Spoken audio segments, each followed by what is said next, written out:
बेटा सिर्फ 20 डेज रह गए एग्जामिनेशंस के लिए. I know there is still some syllabus which is left. I know still there is that pending test of yours जो अभी तक आपने सॉल्व नहीं की है. आई नो रोज़ सोच रहे हो MCQ सॉल्व करोगे बट वो नहीं हो पा रहा है. आई नो रोज़ आपके शेड्यूल में तो है वो RTP प्रैक्टिस करनी है बट टाइम ही नहीं बच पा रहा है. मैम कोशिश तो कर रहे हैं, रोज सोचते हैं कि ये एक पेपर देना है, पर एक हफ्ते पहले ना मैंने ये पेपर खोला था, पहला क्वेश्चन ही मैंने देखा और समझ में नहीं आया कि मैंने ये क्वेश्चन तो देखा हुआ है, still I wasn't able to solve it. Ma'am मैंने ना कल ही एक चैप्टर उठाया था जो मैंने 10 दिन पहले ही पढ़ा था लेकिन मुझे वो याद ही नहीं आया. तो मैम डर लगता है, क्लूलेस फील हो रहा है, नर्वस फील हो रहा है. गाइस नॉर्मल है, all of it is normal. इसीलिए ना इस वीडियो में मैं आपके साथ एक 49-year-old CA स्टूडेंट का लास्ट 20 डे स्ट्रैटेजी, अप्रोच, एक माइंडसेट डिस्कस करने वाली हूँ जिससे आपके ये सारे इश्यूज तो रिजॉल्व होने ही वाले हैं. एंड जो ये लास्ट 20 डेज में जिस हिसाब से आपको पढ़ना है, क्लैरिटी मिलेगी और एक डायरेक्शन मिलने वाला है which is going to be amazing. Because see मुझे पता है आप बैठे हो, मुझे पता है आप उसी कमरे में रोज बैठते हो, रोज शिद्दत से सोचते हो ये भी करना है ये भी करना है, बट कब जोन आउट हो जाते हो समझ में नहीं आता. रोज सोचते हो कि डे एंड पे ना मुझे पेपर सॉल्व करना है, बट कब वो ओवर थिंकिंग की वजह से 2-3 घंटे और वेस्ट हो जाते हैं, ऑलरेडी एग्जिस्टिंग बैकलॉग में और बैकलॉग क्रिएट हो जाता है, डे एंड पे टाइम ही नहीं बचता है, एंड देन धीरे धीरे धीरे you are starting to lose hope.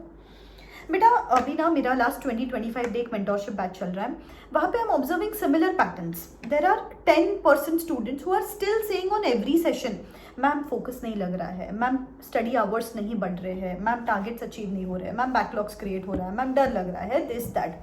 But recently I came across a 49-year-old female. अब believe नहीं करोगे बेटा, she had started her CA journey now at this age. She is a married person, she has children, her husband is a chartered accountant, she is occupied for 10 hours in a day, she is working with her husband, they have their own practice and stuff. But still she says, ma'am, this time I am going to clear CA inter examinations with a smile on her face. Confidently she said me that. In fact मैं नहीं बोलती हूँ, अपना एक बार सिर्फ ये 2 minute का video clip सिर्फ सुन लेना बेटा, इसके आगे आपका पूरा पर्सपेक्टिव जो है ना नेक्स्ट 20 डेज के लिए, in fact for CA examinations all together वो फॉर श्योर बदलने वाला है. Like my children are grown up now, so my husband is a chartered accountant. So after practicing 4 to 5 years with him, I wanted a thorough theory knowledge about it. So I have joined this course.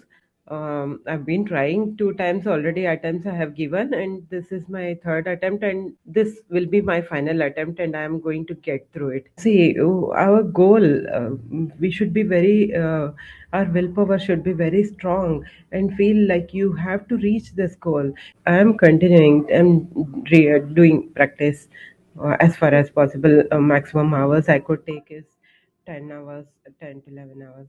I am making it hard. I have completed my portions this time.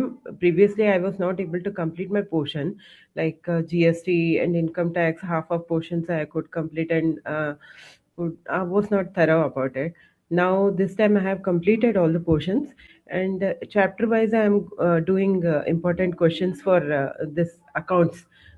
From your site only I have taken chapter wise. I am doing the important questions. Whatever I am doing, I should be perfect in that. So whenever clients call me or ask something, it's not that I should be asking my husband and then replying, or check the site and then reply. I should be thorough with all the theory part also, so that I can answer confidently. तो got inspired now.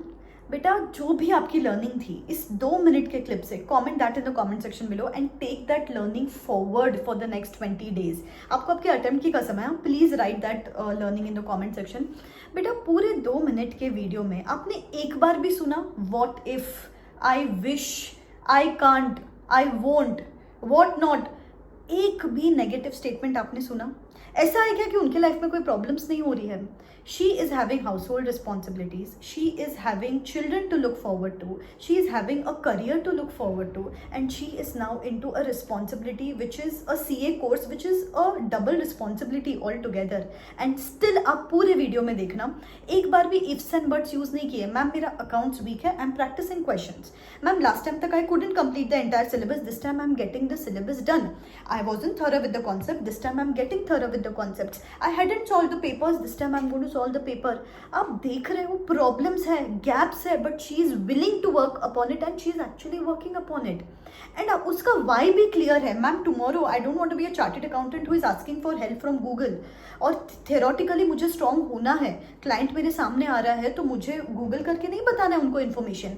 So her why is clear, her attitude is clear, she is ready to work hard, she is ready to manage time, and that's why she is saying this time I know I'm going to clear the examinations. तो बेटा अपने पास तो कोई और responsibility नहीं है, आपको तो सिर्फ बैठना है और पढ़ना है. एक 49-year-old lady is inspiring all you 20 somethings. कुछ तो सीख लो. You don't have any other responsibilities. आपको बस बैठना है उस कमरे में और पढ़ाई करनी है. सब कुछ तो रेडीमेड मिल रहा है आपको. खाना चाहिए, बुक्स चाहिए, रिसोर्सेज चाहिए, everything you are getting readymade. And सबसे ज़्यादा रेडीमेड चीज़ जो आपके पास है वो है time. You have got the entire 24 hours to yourself. आपको किसी और को डेडिकेट ही नहीं करना है. तो प्लीज़ ये प्रॉब्लम्स पे फोकस करना बंद करते हैं. आपके पास है ना टाइम. मुझे याद नहीं आ रहा है, आई विल रिवाइज. मुझे पेपर सॉल्व करते टाइम ब्लैंक फील हो रहा है, वापस रिवाइज करूंगी, वापस एक हफ्ते बाद पेपर देने की कोशिश करूंगी. मेरा ये पेपर वीक है, मैं देने वाली हूँ उसको 2-3 घंटे एक्स्ट्रा. बिकॉज बेटा you have time and you can afford time. Please ये चीज़ को ना टेकन फॉर ग्रांटेड मत लो. अगर आप कंप्लेंट्स ही करते रह जाओगे ना तो ये 20 डेज कैसे चले जाएंगे आपको समझ में नहीं आएगा. या तो 20 डेज वेस्ट कर दो, या तो फिर ऐसी पढ़ाई करो कि वो जब 5th या 2nd में आएगा ना तब you will look back and से मज़ा आ गया पढ़ाई करके. I am proud of myself. So let's stop focusing upon the problems. Solutions are right in front of you. उस पर फोकस करो and things are just going to follow in your place. पढ़ाई करो बेटा, सिर्फ 20 days जी जान लगा देते हैं. ठीक है. All the best. Bye bye. Take care.